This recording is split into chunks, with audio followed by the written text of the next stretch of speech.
à tous, une nouvelle capsule pour faire le point sur les événements du moment. Alors, si certains ont trouvé que j'étais pessimiste la dernière fois sous prétexte que j'ai dit que les démocrates contesteraient la réélection de Trump par tous les moyens, croyez-moi, je vais vous donner des gages de mon optimisme, surtout vu ce qui se passe ces derniers jours. Alors déjà, une petite info de rien du tout que vous avez peut-être entendu. Le CDC, c'est-à-dire l'Agence fédérale américaine de la santé, donc une institution qui fait référence, le CDC a indiqué il y a quelques jours que sur les quelques 180 000 morts du coronavirus aux États-Unis, seuls 6% ne souffraient que du coronavirus au moment de leur mort, soit environ 9 000 personnes. Les 94% qui restent avaient en moyenne 2,6 comorbidités, donc obésité, diabète, asthme, problèmes cardiaques, tout ça. 2,6 comorbidités en moyenne pour 94% des morts, qui sont pour la très grande majorité des personnes d'un âge avancé. 9 000 morts donc, qui sont vraisemblablement morts du coronavirus et pas d'autre chose. 9 000 sur un pays de 320 millions d'habitants. Bon, je m'étends pas sur ce point, parce que Alexis Cossette et Sylvain Autrota en ont parlé pendant des semaines, mais maintenant c'est officialisé par le CDC. On n'en entendra pas parler sur BFM, mais vous inquiétez pas que l'information va circuler. Bon, à part ça, ce qui m'a le plus marqué ces derniers jours et qui fait que je fais cette capsule plus tôt que prévu, c'est la montée en puissance de la contestation populaire qu'on voit en ce moment un petit peu partout en Europe et en Amérique du Nord. Donc on va voir ça. Bon, alors d'abord, les Allemands ont refait une manifestation. Le 1er août dernier, ils étaient soi-disant 17 000 d'après les médias, mais en réalité, on a vu qu'ils étaient plusieurs centaines de milliers, peut-être plus d'1 million. Tout le monde l'a vu. Et là, ils ont remis ça. Alors, bon, ce sont évidemment des manifestations contre les mesures sanitaires, les masques, le confinement et compagnie. Et de toute évidence, les Allemands sont vraiment très remontés contre leur gouvernement. Le gouvernement avait justement durci le ton contre les manifestants suite à la première manifestation, mais ça n'a pas empêché la seconde d'être aussi importante, avec une fois de plus des manifestants à perte de vue. Regardez les images, c'est vraiment impressionnant. Mais il n'y a pas qu'en Allemagne qu'on a vu ça, puisque les Anglais se sont réveillés et qu'ils ont eux aussi fait une manifestation de grande envergure à Londres. Alors là, je viens de voir que le Parisien, le journal Le Parisien, dit qu'il y avait 1000 manifestants à Londres. Bon, je, je vous laisse chercher les photos sur internet, mais à mon avis, vous pouvez rajouter 2 ou 3 zéros sans difficulté. À côté de ça, il y a les autres manifestations dont vous avez aussi sûrement entendu parler, du côté des Suisses, du côté des Québécois, et ce sont des manifestations qui ont eu elles aussi un très grand succès populaire. Bon, en France, on a un petit peu plus de mal, hein. La manifestation qu'il y a eu à Paris était petite comparée à Berlin ou Londres, mais c'est que le début. Alexis Cossette dit que c'est parce qu'on est bien représenté à la télé en France et que du coup, on sent moins le besoin d'aller dans la rue. Bon, c'est possible, hein, c'est vrai qu'entre Raoult, Perron, Toussaint, Toubiana, la parole des anti-masques a été assez bien entendue, et c'est une très bonne chose parce que du coup, les Français voient que les médecins ne sont pas entendus par le gouvernement, et donc ça rend les mesures du gouvernement illégitimes. Mais je pense pas que les Français vont se contenter de ça. Je pense qu'il y a une très grande colère qui couve depuis des mois et qu'il suffit vraiment d'un petit déclencheur pour qu'elle se libère. Les Français n'ont pas besoin qu'on leur apprenne à faire une manifestation, ils savent très bien faire ça, mais le déclencheur est quand même indispensable. Le succès des manifestations de Londres et de Berlin sera encourageant dans tous les cas, et on pourrait avoir de bonnes manifestations à Paris en septembre, entre la rentrée des Gilets jaunes, les menaces de reconfinement du gouvernement qu'on entend de plus en plus en ce moment, et les renforcements du port du masque auxquels on va sûrement avoir le droit dans pas longtemps. Alors quoi qu'il en soit, aujourd'hui ça semble clair et net, une énorme part de la population ne croit plus du tout dans les mesures du gouvernement, dans l'utilité des masques, des confinements, des interdictions de rassemblement. Dites-vous qu'une manifestation d'1 million de personnes comme à Berlin, c'est pas rien, c'est vraiment gigantesque. Et surtout, ça inclut monsieur et madame tout le monde. Pas seulement des gens comme vous ou moi qui allons fouiller sur internet pour avoir de l'information dissidente. Voilà, monsieur et madame tout le monde, qui n'ont pas une minute à eux entre le travail, les enfants et tout ça, ils ont quand même réussi à s'informer de l'escroquerie des masques, et comme toujours, plus le temps passe, plus les gens se réveillent, plus ils seront nombreux. Alors là, je dis à ceux qui ont peur d'un vaccin obligatoire, dites-vous que si pour le masque obligatoire, on réunit des centaines de milliers de personnes dans les rues, alors pour un vaccin obligatoire, vous allez avoir des soulèvements populaires monstrueux dans toutes les villes d'Europe et d'Amérique. Enfin, en tout cas, dans toutes les villes des pays qui voudront imposer le vaccin à la population. Maintenant que plus personne ne croit à ce que disent les gouvernements, maintenant que tout le monde a compris que tout ça c'est uniquement une manœuvre politique de contrôle par la peur, avec des conflits d'intérêts un peu partout, personne ne voudra se faire vacciner. Surtout avec un vaccin bouclé en 6 mois qui n'a pas été testé. Et surtout pour une maladie dont le taux de survie avoisine maintenant les 99,99%, avec une mortalité qui est devenue similaire à celle de la grippe. Donc c'est à voir au cas par cas, mais personnellement en France je ne crois pas une seule seconde que le vaccin sera rendu obligatoire parce que le gouvernement sait très bien que ça va engendrer des soulèvements populaires complètement ingérables. En Angleterre et en Allemagne, je pense pas qu'ils soient chauds non plus. Mais il y a autre chose qui retient mon attention avec toutes ces manifestations, c'est que ce mouvement anti-masque, anti-confinement qui naît un petit peu partout, a tendance, j'ai l'impression, a tendance à s'unifier. On avait déjà remarqué que les vidéos de tel pays s'exportent dans tel autre, hein. Mes collègues et moi, on traduit de l'information des autres pays, et en face, ils font pareil. La parole des médecins d'Espagne ou d'Italie circule jusqu'aux États-Unis, les vidéos des manifestations anglaises et allemandes ont fait le tour du monde, les vidéos des manifestations anglaises et allemandes ont fait le tour du net. Bon, Bon, c'est un petit peu le concept d'Internet en même temps, hein, de relier tout le monde, mais là, il y a une prise de conscience qui est très globale. C'est une sorte de mondialisation de la contestation, mais de mondialisation dans le bon sens du terme cette fois-ci. Alors évidemment, il y a eu le discours de Robert Kennedy Jr. à Berlin, un petit clin d'œil historique, mais qui a fait le tour du net et qui a permis de mettre en valeur le lien qui relie maintenant les manifestants des différents pays. Alors ceux des États-Unis et de l'Allemagne en l'occurrence, mais pas que. On a vu des pancartes de manifestants allemands qui appelaient Trump à l'aide, et j'ai vu la même chose sur les images des manifestations de Londres. Alors là, je suis désolé, j'ai pas le lien des images, hein, vous êtes obligé de me croire sur parole, mais de toute évidence, les manifestants ont compris que leur gouvernement leur ment et que Trump est de leur côté. Bon, pas tous, hein, j'imagine, mais une bonne partie doit l'avoir compris. Il est sûr et certain aujourd'hui que parmi les manifestants, il y en a beaucoup qui connaissent QAnon. Et ça va très certainement participer à faire connaître QAnon au grand public. Ça coïncide avec les médias grand public qui sont de plus en plus obligés de parler de QAnon ces derniers temps. On se souvient des journalistes américains il n'y a pas longtemps là qui ont parlé 2 fois de QAnon à Trump, et maintenant les médias français s'y mettent aussi. France Inter en parle, RTL en parle, LCI en parle. Bon, ils en disent du mal, hein, on est d'accord, ils vont pas en faire la promotion, mais n'empêche qu'ils en parlent. Et s'ils en parlent, ça veut dire que de plus en plus de monsieur et madame tout le monde vont en entendre parler, et vont faire leurs petites recherches, et vont finir par se réveiller à leur tour. Souvenez-vous hein, qu'il y a quelques mois, c'était silence radio. QAnon, ça n'existe pas.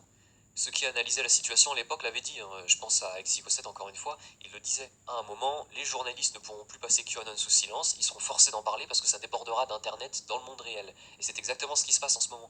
QAnon commence à débarquer dans la sphère publique au moment où les populations occidentales remettent leur gouvernement en question et manifestent en masse pour leurs droits et leurs libertés. Et tout ça, s'il faut le rappeler, à 2 mois d'une élection présidentielle qui va avoir des conséquences gigantesques sur le monde de demain. Franchement, je sais pas si vous percevez ce qui va arriver, je pense que vous le percevez très bien, mais à mon avis, le choc va être puissant. Bon, moi, vous avez compris, hein, je suis très optimiste sur la situation. Si Trump perd en novembre, bon, j'irai me cacher sous un rocher, puis j'assumerai d'avoir eu tort sur toute la ligne, mais très honnêtement, je ne crois pas une seule seconde qu'il va perdre, et je ne crois pas une seule seconde que tout ce qui se passe en ce moment ne va pas aboutir à un changement mondial majeur.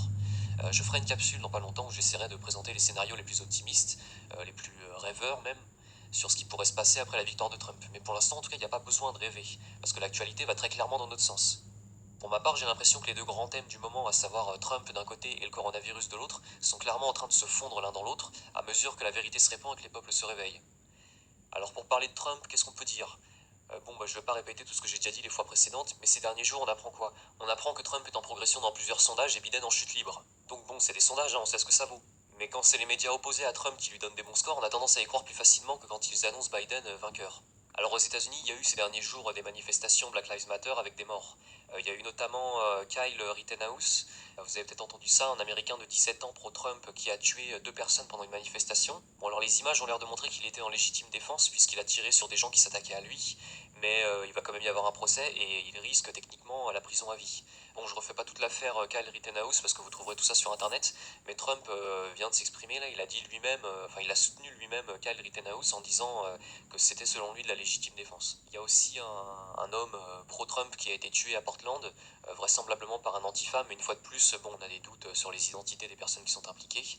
Bref, les émeutes Black Lives Matter continuent, avec leurs morts, leurs pillages, leurs incendies, et ça fait 3 mois que ça dure. Là, les Américains commencent vraiment à en avoir vraiment marre. Les médias continuent à dire que ce sont des manifestations pacifiques, et les Américains continuent à constater que c'est tout sauf pacifique. Les gens qui vivent dans ces endroits, dans ces villes qui brûlent, qui sont des villes démocrates, sont vraiment à bout, et ils veulent que l'ordre soit rétabli. Ils comprennent bien que les maires et les gouverneurs démocrates ne vont pas intervenir pour rétablir la sécurité. En clair, Trump devrait faire de très bons scores dans ces villes aux élections vu que c'est lui qui incarne l'autorité et qui propose de la rétablir. Il a proposé 100 fois d'envoyer la garde nationale pour mettre fin aux émeutes, mais les maires démocrates ont systématiquement refusé. Et là, il y a le maire de Portland qui a écrit une lettre ouverte à Trump pour refuser son aide. Une lettre dans laquelle il dit en gros non merci, on veut pas la garde nationale, monsieur Trump, Portland ne veut pas de votre aide, vous êtes méchant et raciste, et puis nous on est une ville géniale qui combat la violence. Bref, je vous laisse imaginer les habitants de Portland, qui n'osent plus sortir de chez eux, qui voient leur ville brûler dans tous les sens, et qui apprennent maintenant que leur maire vient de refuser la garde nationale qui aurait pu tout régler en une journée. Le pire, c'est que les manifestants, les émeutiers, viennent manifester devant chez le maire de Portland, ils viennent lui demander des comptes. Donc apparemment, ce maire-là, il est en train de se faire détester du peuple et des émeutiers. Chapeau. De manière générale, et comme ça a déjà été annoncé depuis un moment, les émeutes et les pillages, ça va énormément profiter à Trump. Le parti démocrate s'est radicalisé, il ne condamne quasiment jamais ces violences, et les gens se tournent vers Trump pour être sauvés de tout ça. Trump, de son côté, il a rien à faire. Il a rien à faire parce que les démocrates refusent systématiquement la garde nationale. En refusant la garde nationale, ils passent pour des incapables qui soutiennent les émeutiers. Et s'ils acceptent la garde nationale, ils reconnaissent qu'ils ont besoin de Trump pour tenir leur ville. Dans les 2 cas, Trump est gagnant. Trump se renforce toujours plus chez les minorités, qui ne se reconnaissent pas du tout dans le mouvement Black Lives Matter, et ils n'ont pas plus envie que les Blancs de voir leur ville devenir un brasier géant. Donc là, je viens de lire ça, là, il y a 6 maires démocrates du Minnesota qui ont décidé de soutenir Trump. Des démocrates, qui sont plus honnêtes que les autres apparemment, et qui reconnaissent que le parti démocrate est en train de devenir fou. Donc si des élus démocrates commencent à rallier Trump à 2 mois des élections, il y en a beaucoup d'autres qui pourraient les suivre d'ici là. En fait, ces élus, ils se font la même réflexion que celle que les électeurs indécis vont se faire d'ici au 3 novembre. C'est plus du tout une question d'aimer Trump ou pas, d'aimer sa politique ou pas. C'est le choix entre un candidat qui assure l'ordre ou le parti démocrate qui génère le chaos partout où il passe. Bon, je caricature un petit peu, mais le choix des Américains ne sera pas bien différent de celui-là. Q l'avait dit à plusieurs reprises dans le post 4246 par exemple. Alors je traduis. Parfois vous ne pouvez pas juste dire la vérité aux gens, vous devez leur montrer.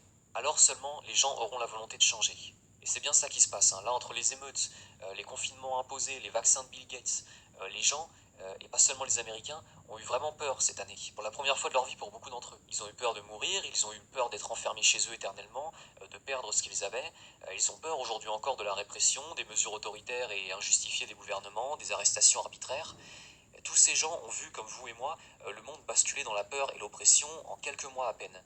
Et maintenant, ils sont en train d'identifier un ennemi unique à l'origine de tout ça, l'État profond et ses ramifications. Ils sont en train d'identifier la volonté de ces gens de générer le chaos pour ensuite imposer des mesures totalitaires. De plus en plus, ce combat qui impliquait jusque-là l'État profond d'un côté et Trump de l'autre, de plus en plus ce combat va impliquer les peuples d'Europe et d'Amérique du Nord, les autres aussi peut-être. Et ces peuples vont faire pression avec leurs moyens et de plus en plus vont s'opposer aux mesures répressives de contrôle et de censure. Or ça en fait c'est une étape qui est indispensable au combat qui est mené parce que la participation du peuple c'est ce qui va permettre à un nouveau monde d'émerger, un nouveau modèle sociétal si vous préférez. Maintenant qu'il a vu ce qu'il risquait, le peuple ne pourra plus accepter les menaces qui ont pesé sur lui. Les gens vont comprendre définitivement tout ce que l'État a fait contre eux pour les opprimer, et en contre-réaction, si Trump gagne en novembre, on peut imaginer que les institutions seront modifiées en profondeur dans tous les pays pour que, comme Trump l'a dit, cela ne puisse plus jamais arriver, pour que plus personne ne puisse générer le chaos à des fins dictatoriales. Le combat de Trump, il ne peut pas avoir d'effet qu'aux États-Unis. L'État profond est partout dans le monde et Trump ne va pas le détruire aux États-Unis pour le laisser se reconstituer ailleurs, ça n'aura aucun sens. Tout est fait en ce moment pour que la vérité éclose de partout en fait. Et les peuples, on le voit avec les manifestations et la contestation qui grimpe, les peuples sont en train de répondre à l'appel qu'ont lancé Trump, Q, le général Flynn et d'autres. Les peuples ne veulent plus être passifs dans ce combat et c'est ça qui va permettre de nettoyer les ramifications de l'État profond dans chaque pays. Alors on va s'arrêter là parce que je ferai une autre capsule pour parler de ce que la libération pourrait être. En attendant, j'encourage tous ceux qui doutent à essayer d'avoir le regard le plus large possible. Alors pas forcément à être optimiste à 200% comme moi, parce que c'est pas forcément la bonne solution non plus, mais clairement je vous encourage à voir le mouvement global qui monte des peuples suite aux mesures sanitaires abusives et qui était encore inexistant il y a quelques semaines, il faut vous souvenir de ça. Alors autorisez-vous un petit peu d'optimisme et vous verrez que les raisons de se réjouir ne sont pas du tout des raisons extravagantes ou tirées par les cheveux, et que le combat contre l'État profond est de plus en plus visible au grand public. Allez voilà donc fin de la capsule. Merci à ceux qui ont fait des dons et merci à ceux qui ont partagé les vidéos. Salut à tous et puis à la prochaine.